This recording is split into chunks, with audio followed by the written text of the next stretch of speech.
Bonjour, bienvenue dans la série sur l'énergie. Alors nous allons parler de l'énergie gravitationnelle, de l'énergie du champ gravitationnel. Et d'abord, est-ce que en relativité générale, est-ce que cela a un sens? Bien oui, en fait, ça a un sens d'en parler. C'est une notion qui n'est pas insensée, puisqu'elle est équivalente au niveau classique à l'énergie potentielle, MGH. Et si on prend par exemple deux grosses masses, deux étoiles, deux planètes, qui sont assez proches, immobiles au départ, et elles vont s'attirer, ces deux énormes masses, par attraction gravitationnelle, et elles vont prendre de la vitesse et s'écraser l'une sur l'autre en faisant des dégâts considérables, bien entendu. Et cette énergie cinétique et les dégâts qui en résultent viennent de la conversion de l'énergie potentielle gravitationnelle en énergie et en choc. Donc il y a un sens à parler de l'énergie du champ gravitationnel initial qui conduit à cette situation. Mais il se fait qu'en relativité générale, ce concept est difficile à définir. Alors ça, nous allons y venir. On va voir d'abord des cas où on peut le faire. On peut définir une telle notion sans trop de difficultés. Alors considérons d'abord un corps massif, une étoile, disons, complètement isolée. Donc très loin d'une galaxie, très loin de tout. Une étoile très massive, bien isolée. Elle exerce une certaine gravité, un champ gravitationnel, et très loin de cette étoile, cette gravitation est très très faible. Et de fait, l'espace-temps très éloigné est presque sans courbure, quasiment un espace-temps de Minkowski. Et c'est ce que l'on trouve effectivement à partir de la résolution de l'équation d'Einstein. On trouve une métrique du type métrique de Schwarzschild, et loin de l'étoile, celle-ci est quasiment un espace-temps de Minkowski. Et donc, on se retrouve là en physique classique, ou du moins en relativité restreinte. Prenons maintenant un petit corps très peu massif, pour pas qu'il perturbe le champ gravitationnel, situé très loin. Il est dans un espace-temps plat, ou presque plat, et en plus, il va être lent, parce que s'il est en orbite, la gravité à cette distance étant très faible, il va se déplacer très lentement, comme la planète Pluton, ou la planète naine Pluton, très éloignée du Soleil, qui se déplace très lentement. Et donc, on peut appliquer aussi la physique classique. Et ce corps en orbite va obéir aux lois de Newton et de Kepler, qui définissent les paramètres orbitaux.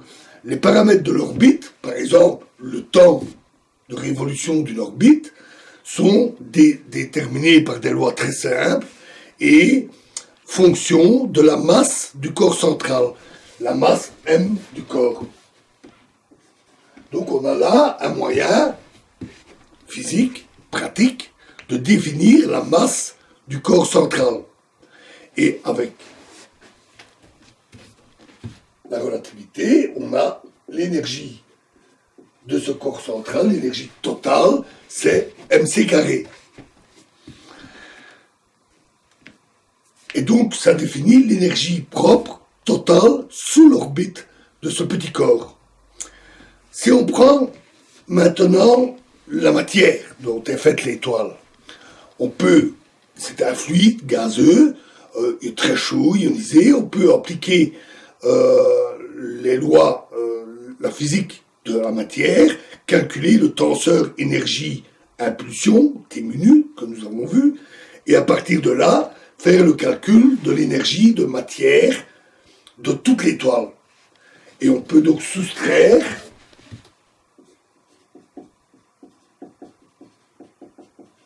l'énergie de l'étoile de cette énergie totale. Et donc ce qui reste est l'énergie du champ gravitationnel. Et donc voilà un moyen de définir cette énergie. Et effectivement, pour une gravité modérée, en faisant les calculs, on retrouve MGH, l'énergie potentielle de gravitation newtonien classique. Prenons une autre situation. Considérons un corps massif, très massif, et qui vibre. Alors, est-ce que ça existe tout ça? Ben oui. Dans l'univers, il y a des corps très très massifs, comme les étoiles à neutrons. Les étoiles à neutrons sont des étoiles mourantes, les restes d'étoiles ayant explosé. Ce sont des corps très massifs et extrêmement denses, très très compacts. Et si on a deux étoiles à neutrons l'une autour de l'autre, ce qu'on appelle une binaire à neutrons, alors ces deux corps vont tourner l'un autour de l'autre à très grande vitesse. On parle là de vitesses qui sont même assez proches de la vitesse de la lumière, et sous des gravités extrêmement intenses. Et donc, cette étoile à neutrons qui tourne, elle crée un champ gravitationnel. Et ce champ gravitationnel, il change aussi périodiquement avec la rotation de l'étoile. Et donc, l'espace-temps, ou plutôt la courbure de l'espace-temps, va varier de manière périodique et on vérifie par le calcul qu'elle se propage. C'est en fait les ondes gravitationnelles. Ce sont des rides d'espace-temps, la courbure de l'espace-temps qui se propage à travers l'espace. On sait maintenant les détecter avec les grands détecteurs comme LIGO et Virgo qui étudient le passage de ces ondes gravitationnelles sur des grands interféromètres laser par le fait de variations de longueur que produisent ces ondes gravitationnelles, des variations infimes, vraiment infimes, mais qu'on sait mesurer.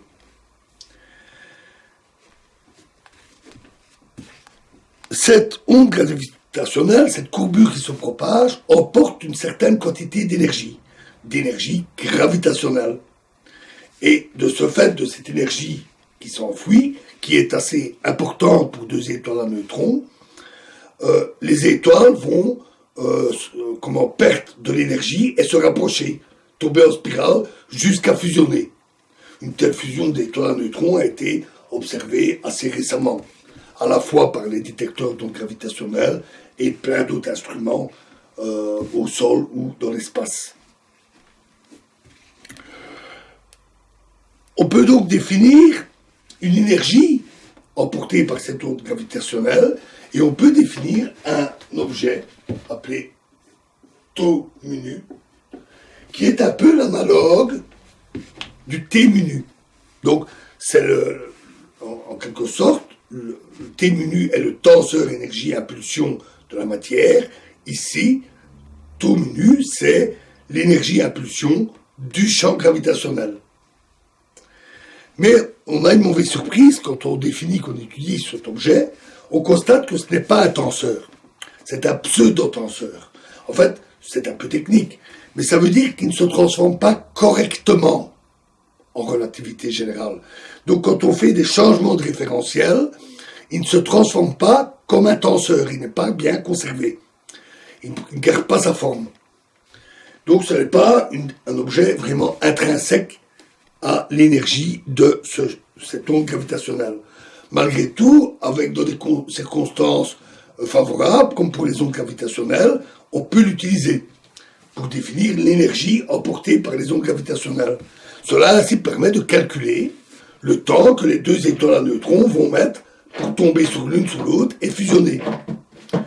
Il se fait que on sait mesurer avec une extraordinaire précision les rotations des étoiles à neutrons, parce qu'elles émettent des ondes radio extrêmement précises et qu'on sait les capter, les mesurer, et ce qui donne les paramètres de rotation avec une précision extrême.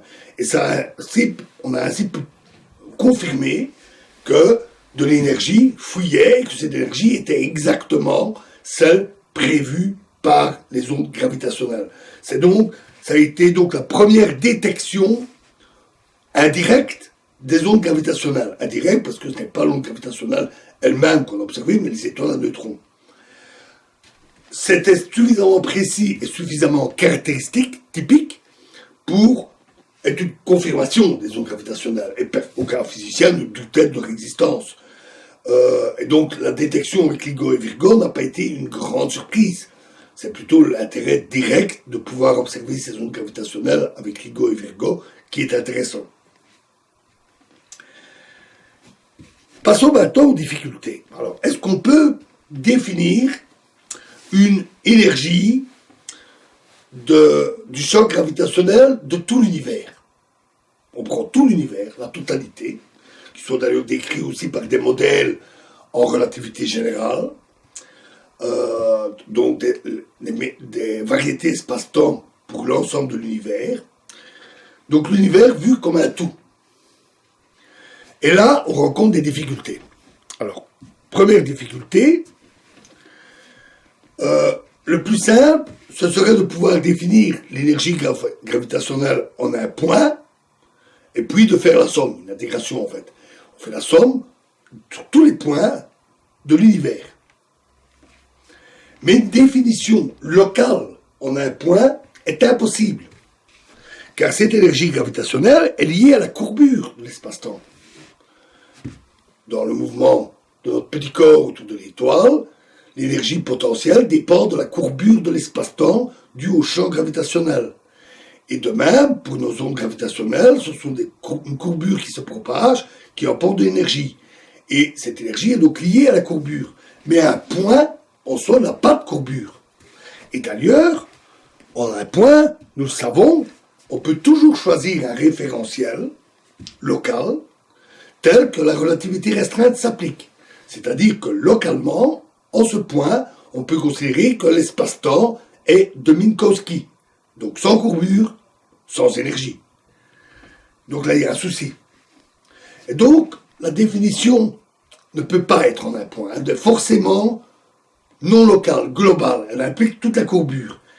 Et c'est ce qui explique que notre côté menu pose des difficultés. Parce qu'un tel objet est défini localement, en un point. Il prend des valeurs en chaque point. Et on sait, on vient de le dire, ça ne peut pas marcher. D'où le fait que T-mu ne se comporte pas comme un tenseur, il ne se comporte pas correctement. Et donc, si on fait la somme, par exemple, du T-mu sur tout l'univers, le résultat va dépendre des choix de référentiels qui vont être faits, ce qui est gênant. L'énergie totale de l'univers n'est donc pas bien définie. Ça, c'est ennuyant. Deuxième point, on ne peut pas utiliser une définition de type Kepler. Celle-ci dit on prend un corps massif, très isolé, et on prend une orbite autour. Oui, ça c'est bon pour un corps isolé. Mais l'univers, c'est pas possible, il y a des étoiles partout, des galaxies partout, des amas de galaxies, des super amas de galaxies, partout. Donc on n'a pas de partie de l'univers qui serait isolée et pour laquelle on pourrait considérer qu'autour, c'est quasiment l'espace-temps de Minkowski.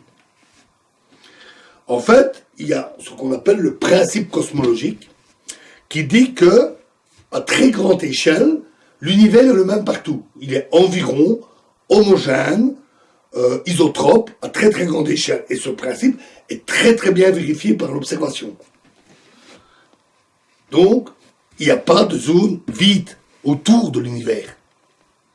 Et on ne peut pas non plus se mettre hors de l'univers, dire, oh mais je vais prendre tout l'univers et prendre une orbite autour. Ça n'a pas de sens, puisque une orbite devrait se retrouver dans la variété espace-temps, et celle-ci, c'est l'univers.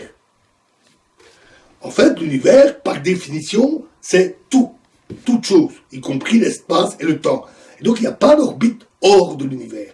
Il n'y a pas d'hors de l'univers, c'est même pas du néant, c'est simplement que c'est un concept qui n'a pas de sens. Et donc, on ne sait pas donner une définition de cette manière à l'énergie de l'univers. Un troisième problème, c'est que quand on parle de l'énergie de quelque chose, il faut pouvoir dire l'énergie à un instant donné. Il faudrait pouvoir parler de l'énergie de l'univers à un instant donné. Et donc, il faudrait pouvoir avoir un temps global, universel. Mais on sait qu'en relativité, il n'y a pas de temps absolu. On a déjà ça en relativité restreinte. Le temps est local, pas absolu. En local est relatif. Et c'est encore pire ici, avec le fait que l'espace-temps peut être tarabiscoté, avec des bosses, des creux.